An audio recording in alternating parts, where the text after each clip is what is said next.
नमस्कार। आइए सुनते हैं कायाकल्प का भाग 2। स्वर राखी पांडे।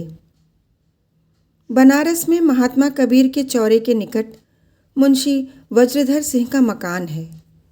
आप हैं तो राजपूत, पर अपने को मुंशी लिखते और कहते हैं। मुंशी की उपाधि से आपको बहुत प्रेम है। ठाकुर के साथ आपको गंवारपन का बोध होता है, इसलिए हम भी आपको मुंशी जी कहेंगे। आप कई साल से सरकारी पेंशन पाते हैं। बहुत छोटे से पद से तरक्की करते करते आपने अंत में तहसीलदारी का उच्च पद प्राप्त कर लिया था।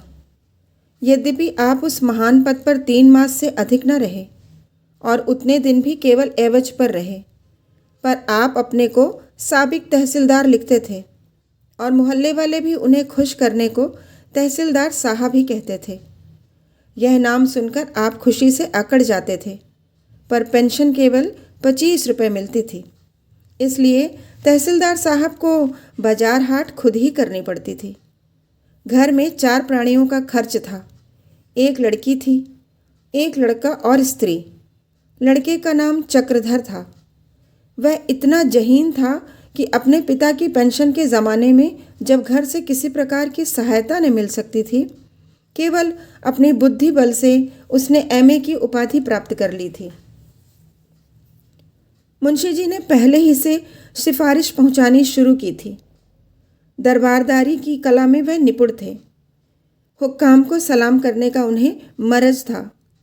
हाकिमों के दिए हुए सैकड़ों प्रशंसा पत्र उनकी अतुल संपत्ति थे। उन्हें वह बड़े गर्व से दूसरों को दिखाया करते थे। कोई नया हाकिम आए, उससे ज़रूर रब्त जब्त कर लेते थे। हुक्काम ने चक्रधर का ख्याल करने के वादे भी किए थे, लेकिन जब परीक्षा का नतीजा निकला और मुंशी जी ने चक्रधर से कमिश्नर के यहाँ चलने को कहा, तो उन्होंने जाने से साफ इनकार किया। मुंशी जी ने त्योरियां चढ़ाकर पूछा, क्यों, क्या घर बैठे तुम्हें नौकरी मिल जाएगी? चक्रधर, मेरी नौकरी करने की इच्छा नहीं है। वज्रधर, यह खबत तुम्हें कब से सवार हुआ? नौकरी के सिवा और करोगे ही क्या? चक्रधर, मैं आज़ाद रहना चाहता हूँ। वज्रधर, आज़ाद रहना था तो एमए क्यों किया? चक्रधर, इसलिए कि आज़ादी का महत्व समझो। उस दिन से पिता और पुत्र में आए दिन बमचक मचती रहती थी। मुंशी जी बुढ़ापे में भी शौकीन आदमी थे। अच्छा खाने और अच्छा पहनने की इच्छा अभी तक बनी हुई थी। अब तक इसी ख्याल से दिल को समझाते थे कि लड़का नौकर हो जाएगा तो मौज करेंगे।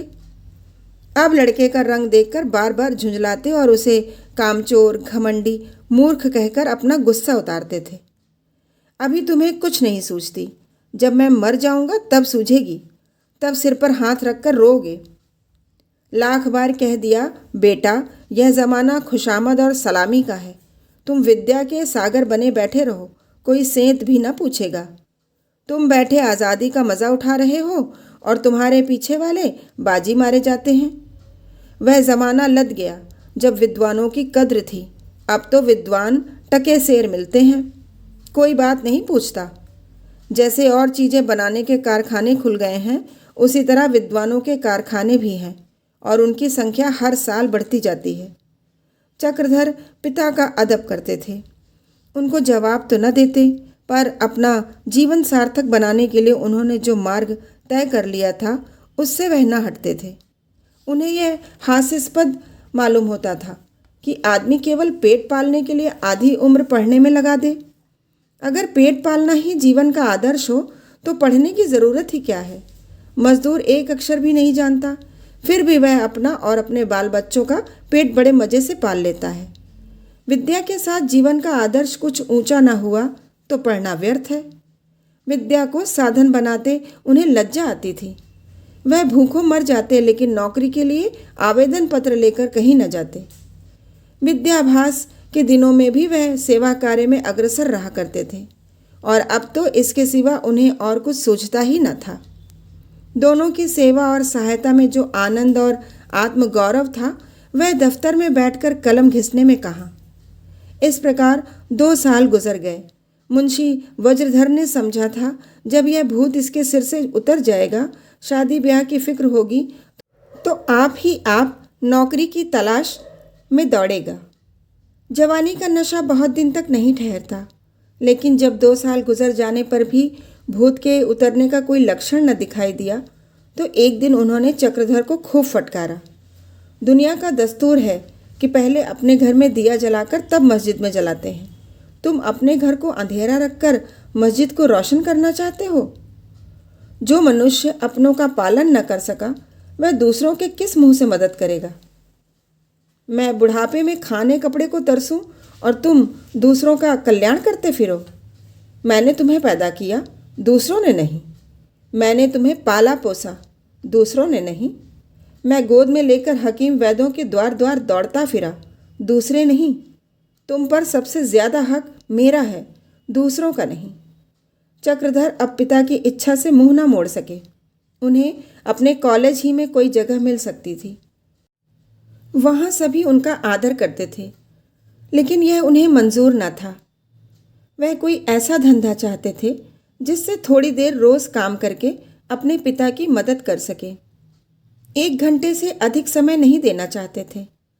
संयोग से जगदीशपुर के दीवान ठाकुर हरिसेवक सिंह को अपनी लड़की को पढ़ाने के लिए सुयोग्य और सच्चरित्र अध्यापक की ज़रूरत पड़ी। उन्होंने कॉलेज के प्रधानाध्यापक को इस विषय में एक पत्र लिखा। 30 रुपये मासिक वेतन रखा।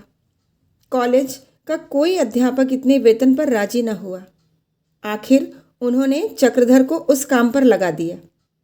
काम बड़ी जिम्मेदारी का था, किंतु चक्रधर इतने सुशील, इतने गंभीर और इतने संयमी थे कि उन पर सबको विश्वास था। दूसरे दिन से चक्रधर ने लड़की को पढ़ाना शुरू कर दिया। भाग 2, स्वर राखी पांडे।